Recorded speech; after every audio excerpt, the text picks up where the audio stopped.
Financial management या savings आजकल हम सब जानते हैं कि ये कितना इम्पोर्टेंट है।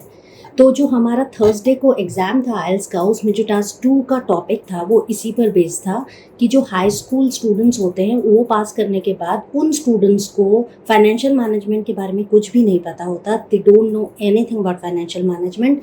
उन्हें सेविंग्स मनी को कैसे मैनेज करना है इसके बारे में कोई नॉलेज नहीं होती। सो 2 क्वेश्चंस आए थे, व्हाई इज़ दिस सो और इसका सल्यूशंस क्या किया जा सकता है। तो अगर आप बात करें, अगर आप मेरी और आपकी भी बात करें, तो बचपन में हम अगर याद करते हैं तो स्कूल्स में कभी भी इस सब्जेक्ट को कोई इंपॉर्टेंस नहीं दिया जाता था।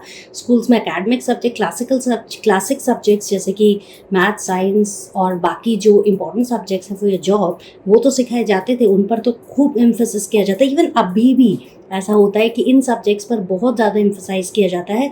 बट फाइनेंशियल मैनेजमेंट एग्जैक्टली हमने तो कभी सुना ही नहीं है, या इस पर तो कभी किसी स्कूल ने ध्यान नहीं दिया है। तो एक रीज़न यही है कि स्कूल्स इस सब्जेक्ट को इम्पोर्टेंस देते नहीं है। लेकिन आज के सिनेरियो में ये बहुत ज़्यादा इम्पॉर्टेंट है, क्योंकि अगर बच्चों को सेविंग्स नहीं आती हैं तो they are definitely going to they are definitely going to face problems. दूसरी बात यह है कि पेरेंट्स की भी बात की जाए तो पेरेंट्स भी आजकल बच्चे जितना मांगते हैं, पेरेंट्स की फाइनेंशियल कंडीशंस अच्छी हैं, they never ask the children, they give money, they give pocket money, they never take feedback that how you spend your pocket money.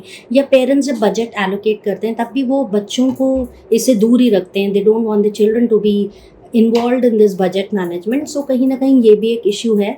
So parents का भी एक रोल है, क्योंकि वो पॉकेट मनी देते हैं बच्चों को, लेकिन उसके बारे में भी उन्हें कभी नहीं सिखाते कि इसमें सेविंग्स करनी चाहिए। तो पेरेंट्स भी इसको ज़्यादा इंपॉर्टेंस नहीं देते। सो जैसे कि हमने बात की पेरेंट्स की और स्कूल की कि यहाँ लूप होल है। सो इन टर्म्स ऑफ सोल्यूशन आप अपना सोल्यूशन के बारे से स्टार्ट कर सकते हैं। इन टर्म्स ऑफ सोल्यूशन, या आप सोल्यूशन के बारे से स्टार्ट कर सकते हैं। टू address this problem या to tackle this problem, following steps can be taken.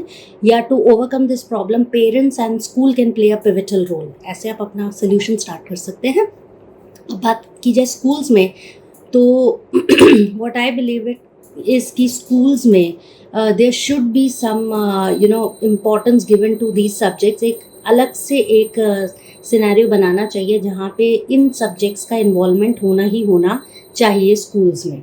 ठीक है, इसे हम मेन सब्जेक्ट्स की तरह ना रखें, लेकिन कुछ ऐसे प्रोजेक्ट्स, कुछ ऐसे मंथली कुछ ऐसे प्रोजेक्ट्स रखें जहाँ बच्चों को बताया जाए कि आपको इतना मनी दिया जाता है and you have to make the budget as to how you will spend the money. So जो ग्रुप सबसे ज़्यादा सेविंग्स करके आता है उनको विनर बनाए। इस तरह के कुछ प्रोजेक्ट स्टार्ट हो सकते हैं इस तरह का, क्योंकि कुछ यूरोप में कुछ स्कूल्स हैं जिनमें स्टार्टअप्स के बारे में और थोड़ा सा फाइनेंशियल मैनेजमेंट के बारे में और इस तरह की क्लासेस लगती हैं फॉर इंटरेस्टेड स्टूडेंट्स। और दूसरा, अगर पेरेंट्स की बात करें तो पेरेंट्स आई थिंक इसमें they can play a great role, because parents give them pocket money. So क्यों ना पेरेंट्स उनको बताएं कि I will give you pocket money, but the thing is that you have to make the full account that where you spend the money and how much savings are there. और parents उन्हें भी कह सकते हैं कि if you increase your savings then you will get a reward in return of that, जिससे बच्चों को पता चलेगा कि जब भी हम सेविंग्स करते हैं कहीं तो हमें उसका इंटरेस्ट भी मिलता है। So this can be really great for students. तो ये एक तरह का गेम भी हो जाएगा and they will really enjoy it. और अननेसेसरली जो मनी पेरेंट्स दे देते हैं विदाउट एनी थिंकिंग, पेरेंट्स को उनको समझाना चाहिए। Even if they have lot of money, they should explain them that monthly we should spend this much amount only and we should not go beyond our limits.